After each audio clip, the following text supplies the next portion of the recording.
200 ekor unta. Kulluha mahtumatun. Semua yang dibalas itu sudah lehernya terikat dan juga sudah hidungnya terikat. 1 ekor unta diserahkan di jalan Allah Subhanahu wa taala dengan 700 kali ekor unta. Maka inilah yang dikatakan di dalam Al-Qur'an, masalul ladzina yunfiquna amwalahum fi sabilillahi kamathali habbatin ambatat sab'a sanabila fi kulli sumlatin mi'atu habbah wallahu yudha'ifu liman yasha wallahu wasi'un alim. Ya, perumpamaan orang-orang yang menginfakkan harta bendanya di jalan Allah Subhanahu wa taala itu seperti orang yang menanam 1 benih. Dari 1 benih itu tumbuh 7 bulir. Dari 7 bulir itu isinya masing-masing 100. Jadi kalau dikalikan itu ada 700 kali ganda. Nah, perumpamaan orang yang menginfakkan harta bendanya di jalan Allah Subhanahu wa taala.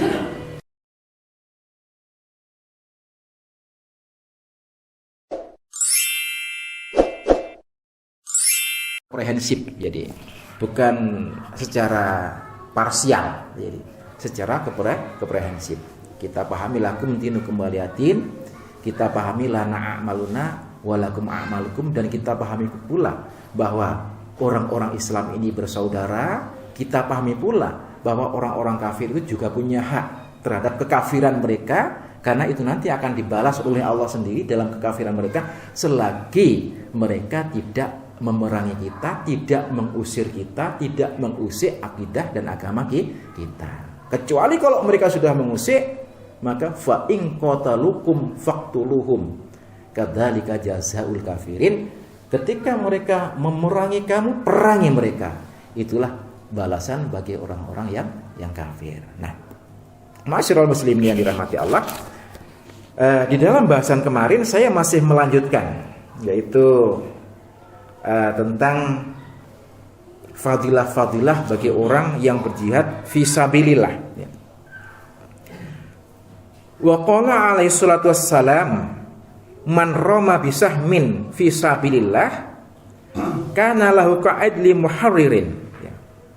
Rasulullah sallallahu alaihi wasallam bersabda, siapa yang melepaskan panah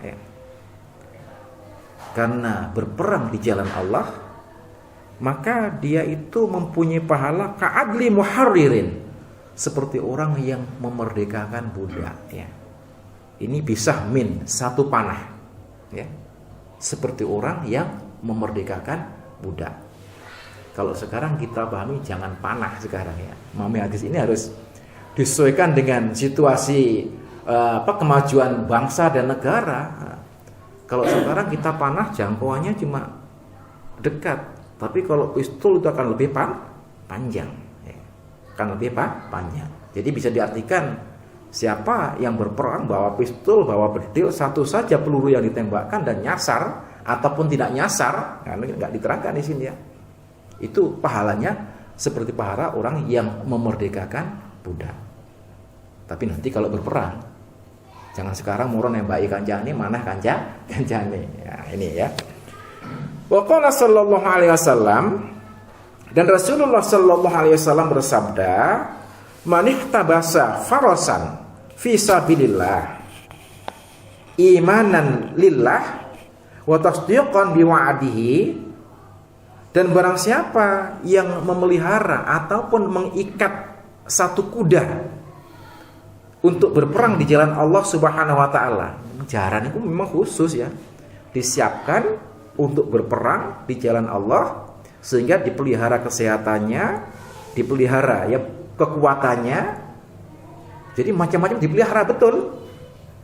Karena dia yakin terhadap Allah Subhanahu wa taala dan dia membenarkan janji Allah. Janji untuk orang yang berperang di jalan Allah itu adalah akan dibalas dengan surga. Dia yakin dengan janjinya. Maka apa yang terjadi? Fa inna sab'ahu wa rayahu wa rausahu wa baulahu fi mizanihi yaumil qiyamah, yakni hasanatin. Ya. Kalau kuda itu diikat tujuannya untuk berperang di jalan Allah, maka yang terjadi ya, kenyangnya kuda ketika kita beri makan, kemudian hilangnya dahaganya kuda, artinya orang ngelak maneh ya.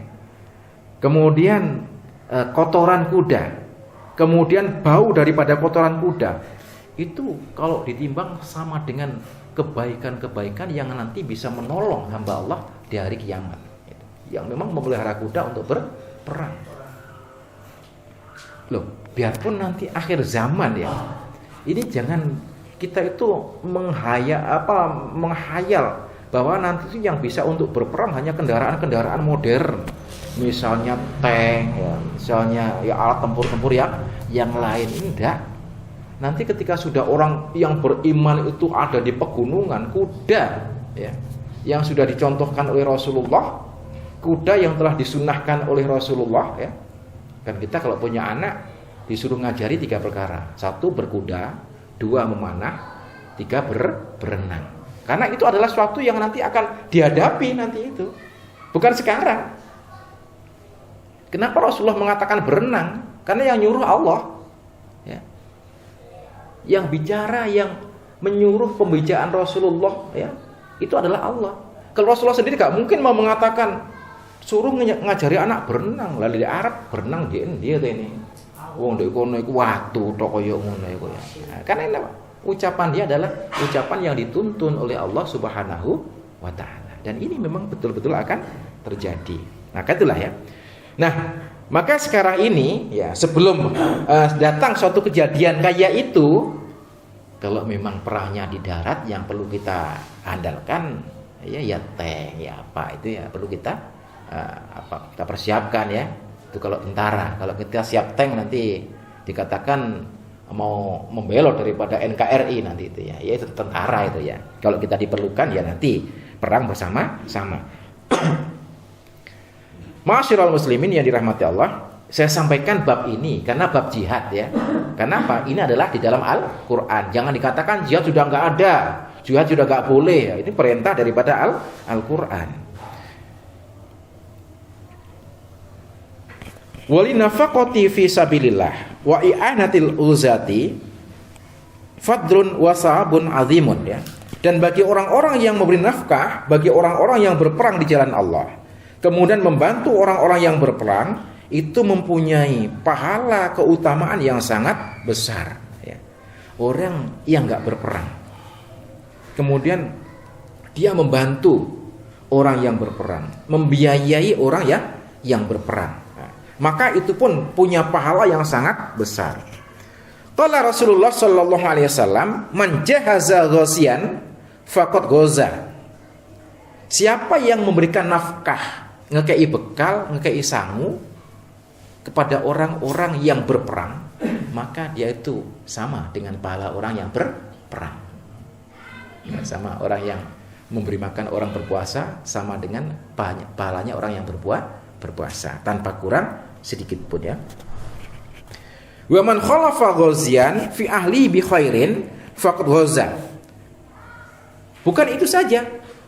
Barang siapa yang memberikan bantuan kepada saudara-saudara yang ditinggal oleh orang yang berperang, seakan itu bapak melok perang ya. Tak bantu nih, tak biayai. Lek urung mulih tak sekolah nih. Misalnya itu ya terjadi. Maka faqad ghaza. Dia itu sama dengan orang yang berperang ya. Wa jaa rajulun ila Rasulillah sallallahu alaihi wasallam binaqatin mahtumatin. Dan datanglah suatu kisah, datanglah seorang laki-laki kepada Rasulullah sallallahu alaihi wasallam dengan membawa unta yang lehernya diikat ya. Kemudian hidungnya sudah dipasang tali. Istilah wong Jawa dikelui ya. Unta pun juga kayak itu. Ada yang dikelui kayak itu. Faqala hadhi fisabilillah. Maka hamba Allah ini berkata, "Ya Rasulullah, ini saya serahkan untuk berperang di jalan Allah Subhanahu wa taala." Faqala lahu alaihi salatu wassalam, maka Rasulullah sallallahu alaihi wasallam berkata kepadanya, "Laka biya sab'u mi'ati naqatin." Dengan unta yang kamu serahkan ini kamu akan dibalas oleh Allah 700 ekor unta. Kulluha mahtumatun. Semua yang dibalas itu sudah lehernya terikat dan juga sudah hidungnya terikat. 1 ekor unta diserahkan di jalan Allah Subhanahu wa taala dengan 700 kali ekor unta. Maka inilah yang dikatakan di dalam Al-Qur'an, masalul ladzina yunfiquna amwalahum fi sabilillahi kamathali habbatin ambatat sab'a sanabila fi kulli sumlatin mi'atu habbah wallahu yudha'ifu liman yasha wallahu wasi'un alim. Ya. Perumpamaan orang-orang yang menginfakkan harta bendanya di jalan Allah Subhanahu wa taala itu seperti orang yang menanam 1 benih. Dari 1 benih itu tumbuh 7 bulir. Dari 7 bulir itu isinya masing-masing 100. Jadi kalau dikalikan itu ada 700 kali ganda. Nah, perumpamaan orang yang menginfakkan harta bendanya di jalan Allah Subhanahu wa taala. Ma'asyiral muslimin yang dirahmati Allah. Wa qala sallallahu alaihi wasallam, man anfaqa nafaqatan fi sabilillah kutiba lahu sab'u mi'ati dhi'fin. Ya. Siapa yang menginfakkan harta bendanya di jalan Allah Subhanahu wa taala, maka Allah Subhanahu wa taala menulis pahala bagi dia itu pahala 700 kali ganda. Wa ruya anhu sallallahu alaihi wasallam anna man anfaqa 'alal ghazi wa lam yaghzu falahu bi kulli dirhamin sab'u mi'ati dirhamin. Ya. Siapa yang menyerahkan 1 dirham kepada orang yang berjihad fi sabilillah dan dia tidak ikut berperang, maka dia itu dibalas oleh Allah. Setiap 1 dirham itu menjadi 700 kali dirham. Wa man anfaqa ala nafsihi fil ghazwi falahu bi kulli dirhamin. Siapa yang menyerahkan dirham itu pada diri dia, maksudnya untuk sangu, bekal sangu 1 dirham digawe melok perang ya ala nafsi. Falahu bi kulli dirhamin sab'u mi'ati alfin. Maka oleh Allah akan dibalas 700.000 dirham. Jadi kayak orang yang berinfak 700.000 dirham ya. Wali ribati fi sabilillahi fadlun azimun. Dan bagi orang-orang yang menjaga, ya, biasanya kalau peperangan itu kan nggak mungkin semuanya ikut perang. Di sana ada yang ronda, ada yang menjaga piket biasanya. Jangankan berperang. Kalau kita lihat di Sipur 5 itu tentara sing mandek meneng, bego senjata. Itu ribat ya. Jadi orang-orang yang menjaga. Itu pun ketika berperang mempunyai pahala yang sangat besar. Jangan yang berperang tok. Jadi yang menjaga itu juga punya pahala yang sangat besar. Apa yang menjaga? Qala alaihi salatu wassalam, ribatu yaumin fi sabilillah afdalu min alfi yaumin fi ma siwahu minal manazil. Sehari menjaga peperangan di jalan Allah Subhanahu wa taala dapat pahala. Tapi pahalanya itu sama dengan 1000 hari ya, ketika menjaga di luar peperangan. Kalau itu tentara dijaga memang demi keamanan, itu sudah dapat pahala mereka. Kalau niat mereka adalah ridho untuk menjaga keamanan ya. Tapi kalau niat mereka sudah lain, gak njogong ini dikepelai ya pimpinan aku, itu lain lagi ya. Dikepelai pimpinan teman lagi gak njogong. Itulah lain. Jaga untuk keamanan. Tapi ketika waktu perang mereka masih jaga, maka sehari menjaga pahala mereka itu sama dengan 1000 hari. Ini luar biasa. Wa warada annaman mata murabiton ujriya alhi ajruhu wa rizquhu ila yaumil qiyamah. Ya. Dan diceritakan dari Rasulullah sallallahu alaihi wasallam, siapa yang menjaga ya, kemudian dia meninggal dunia, wis piket kok ketembak umpama ya, ataupun dibunuh, maka nanti pahala dia itu dijalankan pada hari kiamat dan rezeki dia juga diperlihatkan pada hari kiamat. Wa amina min fitnatil qabri, dan dia itu akan diselamatkan daripada fitnah kubur, ya, daripada ujian di kubur. Ya, biarpun masih terjadi perdebatan, tapi hadis ini sahih sebenarnya, sehingga setiap selesai sholat kita akan disunahkan untuk berdoa. Jadi azab kubur itu ada, ya, azab kubur itu ada. Allahumma inni a'udzubika min adzabi jahannam wa min adzabil qabri wa min fitnatil mahya wal mamat wa min syarri fitnatil masihid dajjal. Nah, itu. Ya Allah, saya mohon perlindungan kepada Engkau ya Allah daripada siksa neraka jahanam, ya, dari fitnah ataupun ujian di dalam kubur, daripada ujian kehidupan dan kematian, dan dari fitnah dajjal. Maka kalau ada orang mengatakan bahwa siksa kubur, pertanyaan kubur itu enggak ada, ya ini kayak menyalahi tentang adanya hadis ini yang memang disunahkan untuk dibaca setiap selesai tahiyat akhir. Ma'asyiral muslimin yang dirahmati Allah. Jadi orang yang menjaga tadi itu wa amina min fitnatil qabri, ya, dia akan terselamat daripada fitnah kubur. Wa amma fadlus syahadati fi sabilillah fa'adhamu min ayyuhata bihi, ya, wa ajalun akbarun, ya. Dan adapun orang-orang yang menyaksikan, ya, menyaksikan itu bukan sekedar menyaksikan tok, tapi menyaksikan, aduh kasihan betul mereka itu nggak mampu. Jadi orang yang memang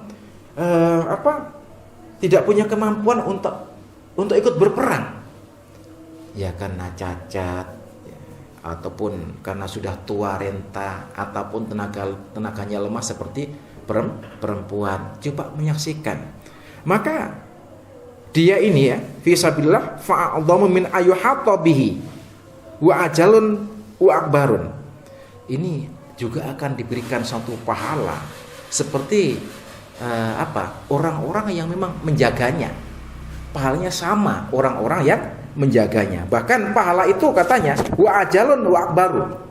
Ini akan lebih besar. Kenapa? Hati dia itu sudah merasa, kok aku mampu melok, mesti melok. Saking enggak mampu. Ma'asyiral muslimin yang dirahmati Allah.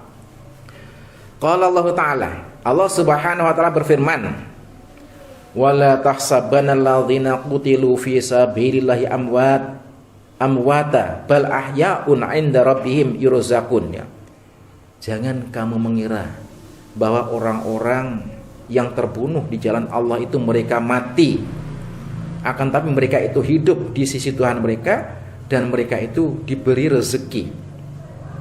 Jadi orang-orang yang mati di jalan Allah itu mereka nggak mati, mereka itu hidup dan diberi rezeki.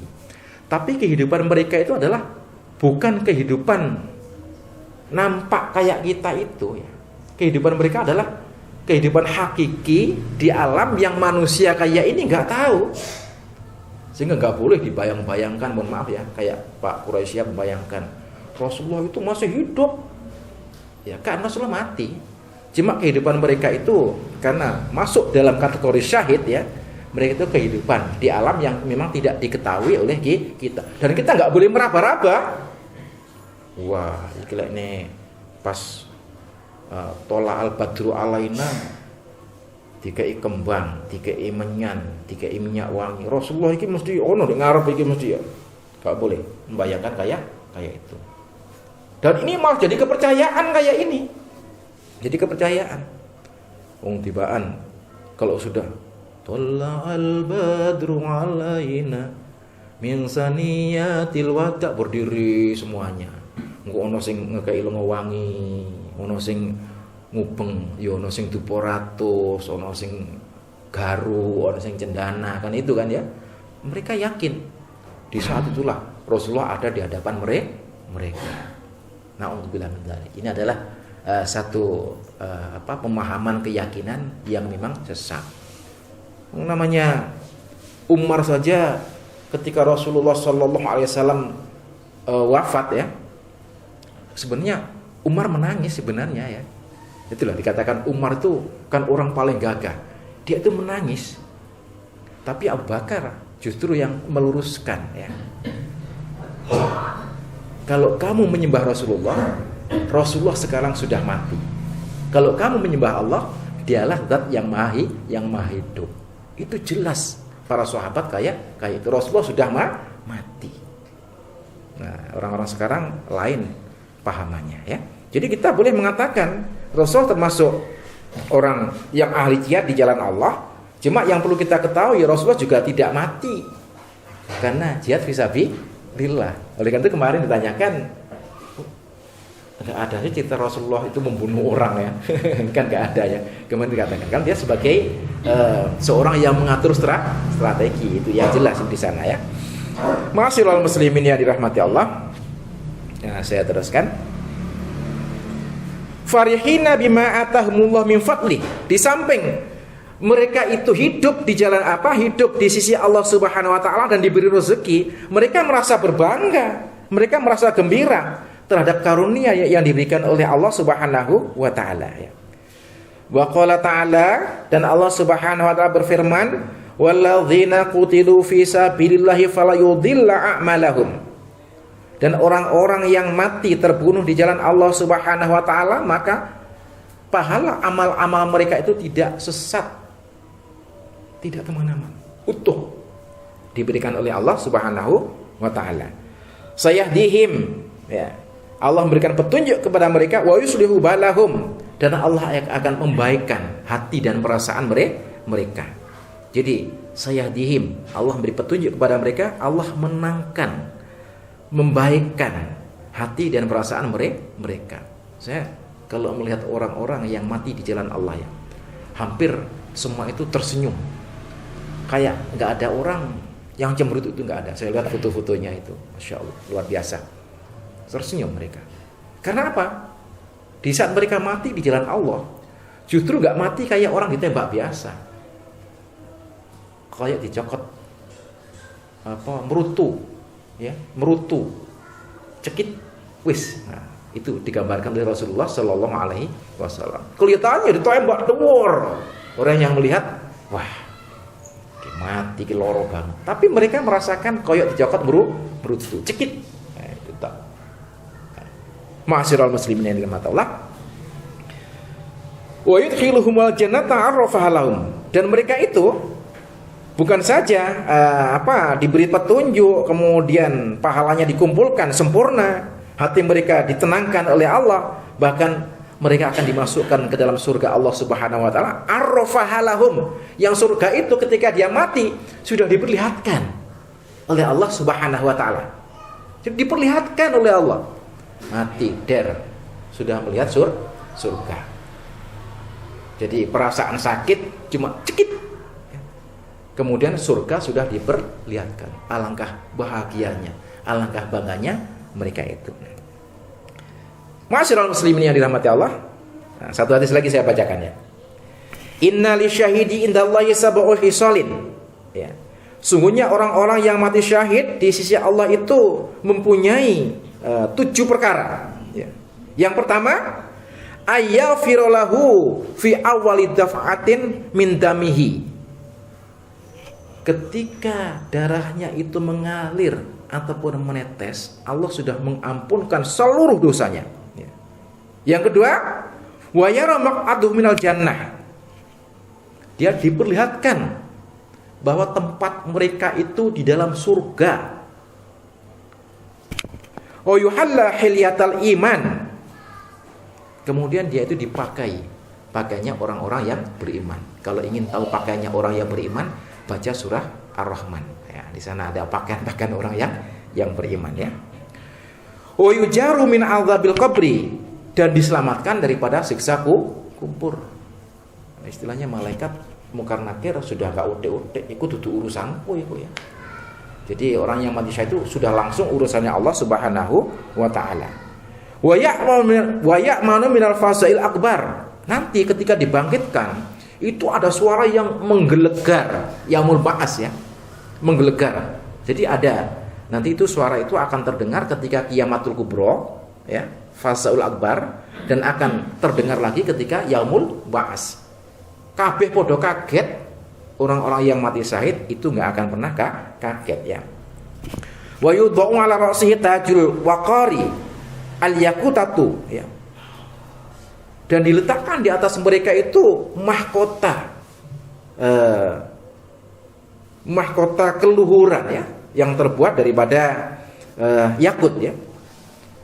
Minhu khairun minad dunya wa ma fiha. Yang mahkota itu lebih baik daripada dunia seisinya. Di dunia banyak emas, di dunia banyak perak. Bahkan ada artinya barang-barang mulia, besi-besi mulia yang lain yang lebih daripada emas dan perak. Ini lebih bagus, satu mahkota itu lebih bagus daripada dunia seisinya. Wa yuzawajus nataini wa sab'ina zaujatan minal huril in ya. Dan dia ini akan dinikahkan oleh Allah Subhanahu wa taala 72 daripada bidadari. Sudah enggak usah membayangkan lah ya. Ya. Teneng golek bidadari situ angel gak ram-ram 72 ya. Coba 72 lah dunya ya. Situ ae wis gak kon belanjani. Ini enggak usah kita bayangkan ya. Kalau kita bayangkan di akhirat memang yang namanya hal-hal yang di neraka ataupun di surga itu adalah kata Rasulullah mala ainin ra'at wala khatara biqalbil bashar ya. Mala ainin ra'at wala udhunun sami'at wala khatara biqalbil bashar. Tidak ada mata yang mampu melihatnya, tidak terlintas di telinga dan juga tidak terlintas di dalam hati manusia. Kenapa? Kalau di neraka, kalau sakit saking sakitnya, kalau di surga, kalau enak saking enaknya. Itu ceritanya sehingga enggak terlintas pada hati manusia. Dan yang terakhir, wa yasfa'u fi sab'ina min aqaribihi ya.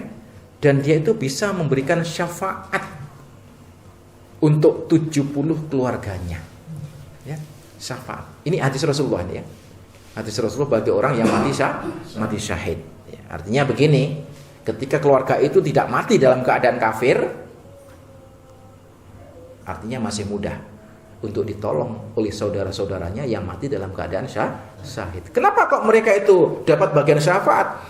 Karena ketika mereka berangkat perang, mereka meridhoi. Banyak mereka yang mendoakan di antara mereka itu. Maka itulah nanti dapat syafaat daripada keluarganya yang mati syahid. Insyaallah ya. Masyaallah muslimin yang dirahmati Allah.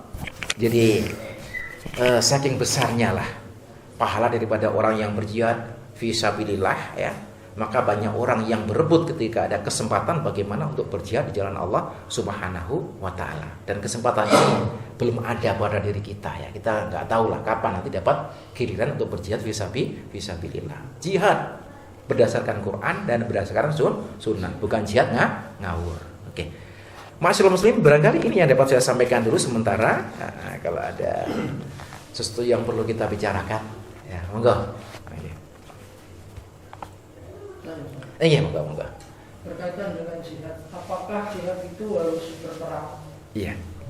Misalkan kegiatan lain mungkin yang bernilai jihad itu apa saja? Iya. Mohon penjelasan. Iya. Terima kasih. Tadi itu 2 ayat sudah saya sampaikan ya. Wajahidu fi sabilillah haqqa jihadi. Wa innallaha lama'al muhsinin. Dan berjihadlah di jalan Allah dengan sebenar-benar jihad. Dan sesungguhnya Allah itu bersama orang-orang yang berbuat baik. Ini ayat yang pertama ya. Jadi konteks daripada jihad itu adalah bagaimana kita itu bisa disukai oleh Allah karena mampu berbuat baik. Itu ayat yang pertama. Nanti saya terangkan nanti. Yang kedua, wa anfiqu fi sabilillahi wa la tulqu bi aydikum ila tahlukah wa ahsinu innallaha yuhibbul muhsinin. Dan berinfaklah kamu di jalan Allah, jangan kamu campakkan diri kamu di dalam kebinasaan, berbuat baiklah. Allah suka pada orang yang berbuat baik. Kalau melihat 2 ayat ini, arti daripada jihad itu bisa yang dikatakan jihad al-qital, jihad perang. Karena ada orang-orang Islam, orang-orang di luar Islam yang memerangi Islam. Ketika itu enggak terjadi, wah, ini negara kita dalam keadaan miskin. Maka pakar-pakar ekonomi itu bagaimana untuk berjihad di jalan Allah, menjadikan umat ini jadi umat-umat yang mencukupi kehidupan mereka daripada segi ekonomi.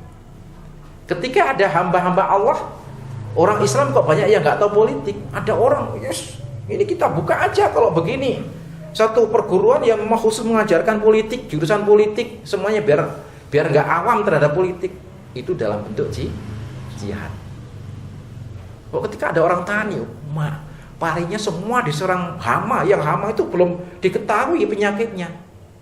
Di sana kok ada orang yang berusaha untuk meneliti, oh ini hama, ini penyakitnya. Itu adalah dalam bentuk jihad fisabilillah, di luar konteks jihad al-qital, jihad perang. Nah, jihad perang itu hanya bisa dilakukan, tadi saya sampaikan, fa in qatalukum faqtuluhum, kalau mereka memerangi kamu, perangi mereka. Nah, itu jihad qital ya. Oke. Nggak terlalu lagi sementara. Ada yang lain? Iya, monggo, insyaallah. Gini Pak, ini bukan pertanyaan. Iya, monggo. Saya selalu dengan penanya yang pertama. Saya punya harapan pada forum ini, setiap ada pertanyaan, karena waktunya pendek Pak, kita akan dikejar oleh waktu Isa. Iya, leres. Saya kira pertanyaan to the point saja. Tempo hari itu cerita panjang sampai akunnya habis, sampai Pak Ustadz belum sempat jawab, akunnya habis. Iya. Jadi harapan saya pertanyaan itu to the point saja. Makasih Pak. Iya, sami-sami. Nah, tapi kita juga insya Allah menjanjikan ketika pertanyaan itu belum terjawab, nanti akan kita sampaikan pada minggu depan. Itu boleh-boleh saja ya. Oke, insya Allah. Isa, sudah Isa belum? Belum. Oke. Kalau ada lagi, monggo. Ya kita ngaji kalau pulang biar ada oleh-olehnya gitu ya. Oke. Berarti bisa disimpulkan kalau tadi jihad dengan Allah suka pada orang yang berbuat kebaikan. Iya. Jadi kesimpulannya jihad itu bisa diartikan amal ma'ruf nahi munkar. Iya, bagian daripada itu. Bagian itu. Karena orang yang berusaha atau melakukan kebaikan itu berarti kesimpulannya juga berjihad. Masuk di dalam kategori jihad. Iya. Terus juga orang yang berinfak. Iya. Itu bisa dikatakan yang dimaksud juga orang yang berkorban. Iya, berkorban. Jadi jihad itu memang bagian daripada amar ma'ruf nahi mungkar. Iya. Konteks akhir daripada jihad adalah bagaimana menciptakan kebaikan, kemaslahatan untuk umat. Itu aja ya. Kalau sama Nisa, kalau khawatir diprotes mana itu. Ya, kalau memang nggak ada pertanyaan lain, insya Allah kita lanjutkan minggu depan, biar kita ini punya wawasan keislaman yang memang betul sesuai dengan konteks Al-Quran maupun Sunnah Rasulullah Sallallahu Alaihi Wasallam. Selain juga menambah keimanan kita, ketakwaan kita dan ketaatan kita di hadapan Allah Subhanahu Wa Taala. Mari kita tutup dengan doa kafatul majelis. Bismillahirrahmanirrahim. Subhanakallahumma bihamdika asyhadu an la ilaha illa anta astaghfiruka wa atubu ilaik. Assalamualaikum warahmatullahi wabarakatuh.